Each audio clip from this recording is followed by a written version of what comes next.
ఓం మహాగణాధిపతయే నమ. ఓం గురుభ్యో నమ. ఓం శ్రీమాత్రే నమ. పరమేశ్వర స్వరూపమైనటువంటి జ్యోతిష, వాస్తు మరియు ఇతర అనేకమైనటువంటి శాస్త్రములను మనకు అందించినటువంటి మహర్షులకి నమస్కారం. హయగ్రీవ హయగ్రీవ హయగ్రీవేతియోపదేత్తస్స నిస్సరదేవాణి జన్మకన్యా ప్రవాహవత్. అరుణాం కరుణాతరంగితాక్షీం ధృతపాశాంకుశపుష్పబాణచాపాం అనిమాదిభిరావృతాం మయూకైః అహమిత్యేవ విభావయే భవానీం. శ్రీమాత్రే నమః. ప్రేక్షకులకి ఆ లలితాంబిక అమ్మవారి యొక్క అనుగ్రహం పరిపూర్ణంగా కలగాలని మనస్ఫూర్తి కోరుకుంటూ మనం ఈరోజు చూడండి, మనం బయట సొసైటీలో కనుక చూసినట్లయితే ఎవరో ఏదో బ్లాక్ మ్యాజిక్ చేశారని, లేకపోతే ఏదో గాలి సోకిందని, దిష్టి బాగా తగులుతుందని, శత్రువులు ఏదో వీళ్ళ మీద ఏదో ప్రయోగం చేశారని, ఇట్లాంటివి మనం చాలా చూస్తూ ఉంటాం. అసలు అందులో ఎంతవరకు నిజం ఉంది?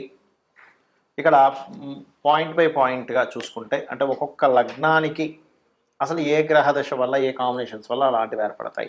ఇక్కడ పాయింట్ నెంబర్ 1 ఏంటంటే అసలు సిమ్టమ్స్ ఏమిటి, అదేవిధంగా దీని మీద మోసాలు ఎలా జరుగుతున్నాయి, అలాగే భ్రమలు ఉంటాయి కొంతమందికి. సిమ్టమ్స్, మోసాలు, భ్రమలు, అదేవిధంగా అసలు ఎందుకు వస్తాయి ఇవి, అసలు ఎందుకు ఏర్పడతాయి, ఇవి తొలగిపోవాలంటే ఏం చేసుకోవాలి, అసలు ఈ కాలంలో అలా చేసేవాళ్ళు ఉన్నారా అనేటువంటి అనేకమైనటువంటి అంశాలు ఒక్కొక్క లగ్నరీత్యా పూర్తిగా తెలుసుకుందాం. మీరు వీడియో ఆఖరి వరకు చూడండి. అయితే ఈ విషయాలను ఎన్నో రీసెర్చ్లు చేసి చెప్తున్నటువంటి అంశం ఇది. ఈ యొక్క అంశం చెప్తుంది నేనైనప్పటికీ కూడా చెప్పేస్తుంది సాక్షాత్ లలితామ్మ వారిగా భావిస్తూ భ్రమల్ని, భయాల్ని పోగొట్టుకోవడానికే ఈ వీడియో పర్టికులర్గా చూడండి, మీకు అర్థమవుతుంది. కన్యాలగ్నము, కన్యారాశి. అయితే ఇప్పుడు కన్యాలగ్నం వారికి కనుక చూసుకుంటే ప్రజెంట్ కన్యలో కేతువు కూడా సంచరిస్తున్నాడు. ఈ విషయం నేను మీకు ఎందుకు గుర్తు చేస్తున్నా అంటే, కొంతమందికి ఈ కేతువు రాశిలో సంచరిస్తున్నందుకు ఇంట్రెస్ట్ లేకపోవడం దేని మీద, ఒక రకమైనటువంటి వైరాగ్య ధోరణి, నాకు ఏది వద్దు, నాకు అసలు ఇలాగే ఉండిపోతాను అనేటువంటి ఒక రకమైన సిమ్టమ్స్ కూడా కేతు ఇస్తూ ఉంటాడు. దాన్ని కొంతమంది ఏమనుకుంటారు, ఇది గాలితో కిందేమో, అంటే కొంతమంది ఇళ్లలో చిన్నపిల్లలు ఆందనపోయినా గాలి సోకింది అనుకుంటారు. చిన్నపిల్లలు కొంచెం బలహీనంగా కనిపిస్తున్నా గాలి సోకింది అనుకుంటారు. అలాగే కొన్నిసార్లు ఏమవుతుందంటే వాళ్ళలో విటమిన్స్ డెఫిషియన్సీ ఉంటుంది వాళ్ళకి, లేదా వాళ్ళకి ఫుడ్ తినేటువంటి కాంబినేషన్ 7th హౌస్ పాడైతే కూడా ఫుడ్ సరిగ్గా తినరు. ఇట్లాంటివి కొన్ని ఉంటుంటాయి. ఒక్కోసారి గోచారంలో ఉండే గ్రహాలు వచ్చినప్పుడు కూడా సిమ్టమ్స్ మారిపోతుంటాయి మనిషిలో. అంటే ఇప్పుడు ప్రజెంట్ చూడండి, కేతు ఉన్నాడు కన్యాలగ్నంలో. వీరికి కనుక చూసుకుంటే 1 సంవత్సరం 4 నెలల నుంచి ఏదో తెలియని ఒక విరక్తి, వైరాగ్య భావనలు వస్తుంటాయి. అదే మీకు జూన్ తర్వాత ఎప్పుడైతే కేతు మారిపోతాడో ఆటోమేటిక్గా అంత బాగుంటుంది మళ్ళీ. అయితే ఈ కేతువు రావడం వల్ల వైరాగ్య ధోరణి వస్తుందా, నిజంగానే ఏమైనా ఉన్నాయా అనేటువంటిది ఎప్పుడైనా ఎవ్వరు ఏ లగ్నం వాళ్ళైనా ఫస్ట్ పరిశీలన చేసుకోవాలి. ఒకటి. ఇక రెండవ విషయం ఏంటంటే, మీకు కుజుడు కనుక పాడయ్యాడు మీ జన్మజాతకంలో, లగ్నాధిపతి పాడైతేనేమో ఏ పని చేయకుండా, అంటే బుధుడు కనుక పాపగ్రహ సంబంధాల్లో వచ్చినప్పుడు మనం కొంతమంది వింటూ ఉంటాం, ఏదో మందు పెట్టారు అని, అంటే అందుకే ఇలా అయిపోయాడు అబ్బాయి అంటూ ఉంటాం. అదేంటంటే దాని అర్థం లగ్నాధిపతి పాడైపోతాడు. లగ్నాధిపతి పాడైతే లగ్న దశమాధిపతి బుధుడు కదా, అందుకని అలా అవుతుంది. అలాంటప్పుడు బుధగ్రహం యొక్క స్ట్రెంత్ పెంచుకోవాలి. చాలామంది తెలియక ఏం చేస్తారు, బుధగ్రహం స్ట్రెంత్ పెంచుకోవాలంటే నేను పచ్చరత్నం పెట్టుకుంటానండి అంటారు. అలా పెట్టుకోకూడదు. గోవులకి గోంగూర తినిపించడము, లేదా విష్ణు సహస్రనామాలు రెగ్యులర్గా వింటూ ఉండడము. అండ్ అంటే ఎక్కడికి కదలబుద్ధి కాదు వాళ్ళకి, ఏదో తెలియకుండా ఇంట్లోనే ఉండిపోతుంటారు, ఏదో ఫోన్ చూసుకుంటూ ఉండిపోతుంటారు, లేకపోతే స్నానం చేయకుండా ఉండిపోతుంటారు. ఇట్లాంటివన్నీ జరుగుతూ ఉంటాయి. ఈ సిమ్టమ్స్ ఇట్లాంటివి ఏమైనా కనెక్ట్ అయినప్పుడు, అలాంటప్పుడు ఇంట్లో విష్ణు సహస్రనామాలు కనుక ప్లే చేస్తుంటే ఖచ్చితంగా క్లియర్ అవుతుంది. అలాగే కుజుడు కనుక పాడైతే ఇది ఏ రూపంలో వస్తుందంటే యాక్సిడెంట్స్ రూపంలో వస్తుందండి. నిజం చెప్తున్నా. ఎందుకంటే వెళ్తూ ఉంటారు, ఏదో పొగలాగి ఇలా కమ్మినట్టు అనిపిస్తుంటుంది, ఏదో నిద్రలాగా వస్తూ ఉంటుంది, ధర్మం అనేది యాక్సిడెంట్ అవుతుంది. ఎప్పుడైనా సరే లైఫ్లో ఒక టర్నింగ్ పాయింట్, ఒక యాక్సిడెంట్ డిసైడ్ చేస్తుంది, గుర్తుపెట్టుకోండి. సడన్గా ఆ రోజు అనుకోకుండా యాక్సిడెంట్ అయిందండి అంటే, ఇది యాక్సిడెంట్ మిస్ అయిందంటేనేమో మీకు ప్రమాదం రావాల్సింది పోయిందని అర్థం. కానీ యాక్సిడెంట్ అయిందంటే సంథింగ్ మనకి ప్రకృతి ఏదో ఒక హెచ్చరిక ఇస్తుంది. వెంటనే అలాంటప్పుడు ఏం చేయాలంటే, ఇంట్లో ఒక మంచి పూజ ఏదైనా చేసేసుకోండి. ఇంట్లో మీకు మీరుగా జపం చేసుకోండి, తప్పులేదు. ఆంజనేయ స్వామిది మాకు అంత డబ్బులు లేవండి, ఇప్పుడు పురోహితుడిని పిలిపించి నేను ఇప్పుడు ఏమి చేయలేను అనుకునే వాళ్ళు సింపుల్ టెక్నిక్ ఒకటి చెప్తా. రామభజన చేసుకోండి, సరిపోతుంది. దానికి ఏం ఖర్చు అవ్వదుగా. ఇంట్లో ఉండేటువంటి 4 10 మంది ఎంతమంది ఉంటారు, వాళ్ళందరూ చక్కగా శ్రీరామనామ రామేతి రమే రామే మనోరమే అనుకోవచ్చు, లేదా జయ జయ రామ్, జయ జయ రామ్, జయ జయ రామ్ అనుకుని కూడా చేసుకోవచ్చు మనం. అలా చేసినా సరే మీకు ఈ సిమ్టమ్స్ తగ్గుతాయి.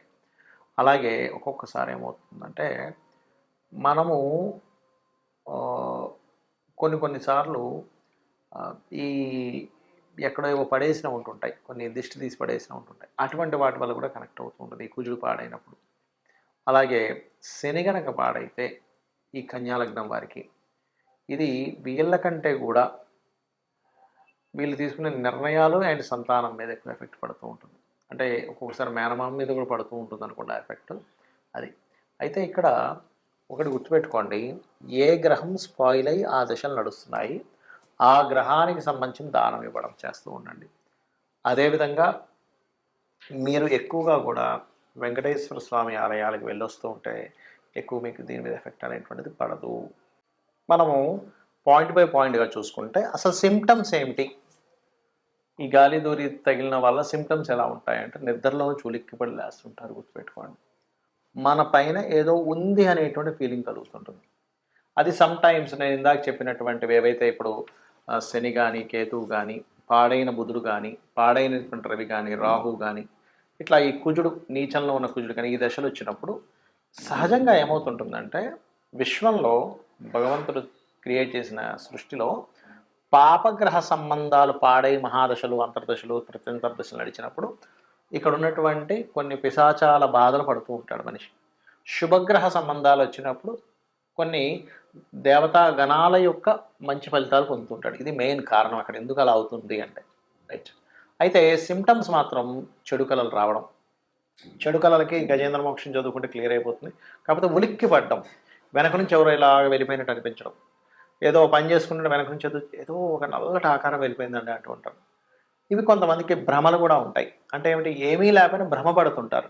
భ్రమ ఎవరు పడతారు, ఎందుకంటే మనం ఒక క్లారిటీకి రావాలి, నేను నిజంగా భ్రమ పడుతున్నానా అవుతుందా ఇది తెలుసుకోవాలి ముఖ్యంగా. ఎందుకంటే ఈ మీరు భ్రమపడుతున్న దాన్ని కొంతమంది సొసైటీలో మోసం చేస్తుంటారు కూడా.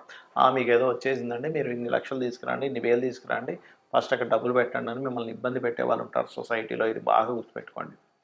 మరి ఏమండి నాకు భ్రమ అవ్వచ్చు లేదా నిజంగా అవ్వచ్చు, ఏమిటి దీనికి పరిహారము అంటే కూడా చెప్తాను నేను మీకు. అలాగే మరొకటి ఏంటంటే ఇక్కడ భ్రమకి నిజంగా జరుగుతుందా అనడానికి ఏమిటి తేడా అంటే చెప్తాను చూడండి. మీది భ్రమ అనుకోండి, ఎక్కడో పంచమాధిపతి మహాదశలు నడుస్తుంటాయి, మీ లగ్నం నుంచి 5వ అధిపతి మహాదశల్లో ఇది కనెక్ట్ అవుతూ ఉంటుంది, లేదా చంద్రుడి ద్వారా కనెక్ట్ అయిందంటే అది భ్రమే, ఇంకా అందులో డౌట్ లేదు. నిజంగా జరుగుతుందంటే అప్పుడు ఏంటంటే మీరు సంబంధం లేకుండా ఉలిక్కి పడుతూ ఉంటారు, అది నిజమైందనమాట. అయితే అందులో ఇక్కడ మరి ఈ రోజుల్లో నిజంగా ఇలాంటివి ఏమైనా ఇప్పుడు మనం వింటూ ఉంటాం, పాతకాలంలో వినేవాళ్ళం, బాణామతి, చిల్లంగి, లేకపోతే రకరకాలు ఉంటాయి, రకరకాల చెడుపులు చేసేవాళ్ళు ఉంటారు. మరి ఈ కాలంలో ఉన్నారంటే చాలా తక్కువ అలాంటివి చేసేవాళ్ళు ఇప్పుడు. ఎందుకంటే ఇప్పుడు అంత ఓపిక కానీ అంత నిష్టగా ఉండేవాళ్ళు కానీ లేరు. ఎక్కడో ఓ లక్షలో కోట్లో ఒక వ్యక్తి దొరుకుతారు జెన్యూన్గా ఉండేవాళ్ళు. మిగతా అంతా కూడా మార్కెట్లో ఉన్నదంతా కూడా ఫేక్ పీపుల్ ఎక్కువగా ఉన్నారు, ఇది మీరు గుర్తుపెట్టుకోండి. ఇది చాలామంది నాకు శత్రువు ఉన్నాడు, వాడి మీద ఏదో ప్రయోగం చేయడానికి ఎవరినో కలిశాను, ఇన్ని లక్షలు తీసుకున్నారు, ఏదో చేసేసాను అన్నాడు, ఇంకేవో చెప్తూ ఉంటారు. అది మీరు నమ్మకండి దయచేసి. జెన్యూన్ పీపుల్ చాలా తక్కువ. నేను ఇలాంటివి లేవనట్లేదు, ఉన్నాయి, కానీ ఇలా చేసే వాళ్ళ జెన్యూన్గా ఉండే వాళ్ళ పీపుల్ చాలా అంటే చాలా తక్కువ, చాలా ఎక్కడో కానీ ఉండరు. వాళ్ళు దానికి ఎన్నో నియమనిష్టలు పాటించాలి, లేకపోతే వాళ్ళకి ప్రమాదం అనమాట అది. రైట్. అలాగే ఇక్కడ ఇంకొక విషయం ఏంటంటే అసలు వీటి నుంచి మీరు తప్పించుకోవాలి, వీటి నుంచి అసలు బయటపడాలి అంటే ఏం చేయాలి? శాస్త్రాల్లో చాలా ఉన్నాయండి పద్ధతులు. ఒకటి, నిత్యము చండీ ఇంట్లో కనుక పారాయణం జరిగింది, లేదా లలితా సహస్రనామాలు ఇంట్లో పారాయణం జరుగుతుంది, రోజు ఉదయం సాయంత్రం లలితా సహస్రనామాలు చదువుతున్నాయి, లలిత చదవడం కానీ లేకపోతే ఖడ్గమాల ఇంట్లో మీకు ఉపదేశం ఉంటేనే ఖడ్గమాలు చేయాలంటారు, జరుగుతుంది. అంటే ఆవరణ దేవతలు ఒక్కొక్క దేవత గురించి వస్తూ ఉంటుంది, ఆ దేవతలు మొత్తం రక్షణ కలిగించి మీకు నెగిటివ్ ఎనర్జీ పోయేలా చేస్తుంది, గుర్తుపెట్టుకోండి. ఒకటి. రెండవది, హనుమాన్ చాలీసా వచ్చండి నాకు, పొద్దున్న సాయంత్రం ఇంట్లో చేసుకుంటాను, లేదా రామ భజన ఏదైనా చేస్తాను ఇంట్లో, ఖచ్చితంగా అటువంటి నెగిటివ్ ఎనర్జీస్ తరిమి కొడతాడు ఆంజనేయ స్వామి. రెండవది. ఇక మూడవది ఏంటంటే, లేదండి మాకు ఒకసారి ఏదైనా ఒక పెద్ద కార్యక్రమం చేసుకుందాం అనుకుంటాం, దాంతో క్లియర్ అయిపోవాలంటే చండీ పారాయణం, చండీ హోమం ఖచ్చితంగా ఇంట్లో ఇటువంటి నెగిటివ్స్ ఏమైనా ఉన్నా సరే పోగొట్టేలా చేస్తుంది, గుర్తుపెట్టుకోండి. ఇలాంటివి చేసుకోండి. కానీ అనవసరంగా ఏదో నమ్మి ఏదో భ్రమంలో బ్రతుకుతూ ఏదో అయిపోయిందని అనుకుంటూ దీనివల్ల ఏమవుతుందంటే ఏమీ జరగనటువంటి మీరు ఏదో నాకు ఏదో ఎవరో ఏదో చేశారనో ఏదో గాలి సోకిందనో ఇలాంటి భ్రమంలో ఉన్నప్పుడు ఏమవుతుందంటే లైఫ్ అన్నిటిని పక్కన పెట్టేస్తాడు మనిషి. అంటే చేస్తున్నటువంటి ఉద్యోగము, వ్యాపారము ఇవన్నీ వదిలేసి వాటి చుట్టూ తిరుగుతుంటాడు. కాబట్టి దయచేసి ఇటువంటి వాటికి మీరు ఈ రకంగా మీరు బయటపడవచ్చు. శుభ్రంగా ప్రతి క్షణము ఇవన్నీ చేయలేనండి, ఆంజనేయ స్వామిని తలుచుకుంటా సరిపోతుంది, లేదు శ్రీమాత్రే నమః అనుకున్నా కూడా సరిపోతుంది. అయితే ఇక్కడ ఎప్పుడూ కూడా ఇంట్లో కనుక మీకు కొంతమందికి ఏంటంటే మనుషులకు ఉండదు కానీ ఇంట్లో నెగిటివ్ ఎనర్జీ వస్తూ ఉంటుంది. ఎలాంటి ఇల్లు ఒక్కోసారి మనం కొన్ని రోజుల పాటు ఎవ్వరూ ఉండకుండా ఇంట్లోకి ఏ ఊరు వెళ్ళిపోవడమో లేకపోతే ఇల్లు ఖాళీ చేసి వెళ్ళిపోయి మళ్ళీ ఎప్పుడో 2-3 నెలల తర్వాత మళ్ళీ ఇంటికి వచ్చినప్పుడు ఏమవుతుందంటే నెగిటివ్ ఎనర్జీ ఫామ్ అవుతుంది. అలాంటప్పుడు ఖచ్చితంగా ఇంట్లో ఏ హోమమో సత్యనారాయణ సంవ్రతమో ఒక 11 రోజుల పాటు గోమూత్రాన్ని చల్లి నీట్గా తుడవడం చేయాలి. అలా చేస్తే ఏమవుతుందంటే కల్లుప్పుతోని కడిగడం చేస్తే అప్పుడు నెగిటివ్ ఎనర్జీ పోతుందండి. లేకపోతే ఏమవుతుందంటే అవి ఎవ్వరూ తిరగనటువంటి ప్రదేశము. ఎందుకంటే లోకంలో నెగిటివ్ ఎనర్జీ, పాజిటివ్ ఎనర్జీ రెండూ ఉన్నాయి, గుర్తుపెట్టుకోండి. దేవతా ఎనర్జీ ఎంత స్పష్టంగా ఉందో పిశాచాలు, ఆత్మలు ఈ ఆత్మలే రకరకాలుగా మారుతూ ఉంటాయి. మనిషి యొక్క ఆత్మే ఆ రకంగా మారుతూ ఉంటుంది. అవి కూడా ఉన్నాయి. కాకపోతే ఇక్కడ దేవతని కనుక మీరు పట్టుకోగలిగితే 100% ఎటువంటి ఇబ్బంది ఉండదు. కాకపోతే నిష్టగా రెగ్యులర్గా చేస్తున్నారు. మరి కొంతమందికి ఈ పాపగ్రహ సంబంధాలు ఎక్కువగా ఉన్నప్పుడు అది ఒక్కోసారి రోగం మీద, ఒక్కొక్కసారి ఇట్లాంటి వాటి మీద ప్రభావం చూపిస్తుంటుంది. ఆ సమయంలో అమ్మవారిని బలంగా మీరు నిత్యము చేయండి, అన్ని విధాలు మీకు బాగుంటుంది. శ్రీమాత్రే నమః.